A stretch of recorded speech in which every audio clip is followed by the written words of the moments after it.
ఇప్పుడు మనం 10th solution చూద్దాం.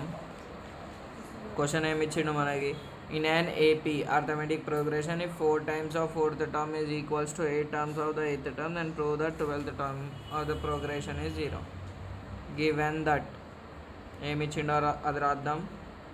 4 times of 4th term equals to 8 terms of 8th term, then show that A12 equals to 0 అని question కదా. So మనం ఏం రాసుకోవాలి ఫార్ములా అంటే in AP an equals to a plus n minus 1 into d. So 4 into a plus 4 minus 1 into d equals to 8 into a plus 8 minus 1 into d. ఈ క్వశ్చన్కి ఎప్పుడు రాలేదు. 4 into a plus 3d 8 into a plus 7d. ఇక్కడ ఏం చేద్దామంటే 4 నవతలకి పంపిద్దాం, మనకి simplification ఈజీగా అవుతుంది. ఇంటూ ఉన్నది అక్కడ పోతే divided by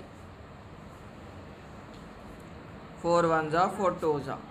so a plus 3d equals to 2 into a plus 7d. a plus 3d equals to 2 into a 2a plus into plus plus 2 7 జా 14d. సో ఏం చేద్దాము, ఈ రెండు అవతలకి పంపిద్దాం. అప్పుడు 0 ఈక్వల్స్ టు టర్మ్స్ ఏం లేవు కదా, 0 అవుతుంది. 2a plus 14d minus a minus 3d. 2aలకి ఏ పోతే a, 14లకి 3 పోతే 11d. సో నేను equation a plus 11d equals to 0 రాయొచ్చు కదా. నేను ఏం పంపించలేను, జస్ట్ LHS ఈక్వల్స్ టు RHSని RHS ఈక్వల్స్ టు LHS అని రాసుకున్నాం. రాసినాక ఏమవుతుంది, a ప్లస్ 11ని మనం 12 మైనస్ 1 ఇంటూ d రాసుకోవచ్చు కదా. రాసేసినాం. సో ఇది ఏం ఫార్ములా ఉంది, a ప్లస్ 12d, అదే a plus n minus 1 into d ఉంటే మనం ఏం రాసాం, a అని రాసాం కదా, ఎంత టర్మ్ ఫార్ములా.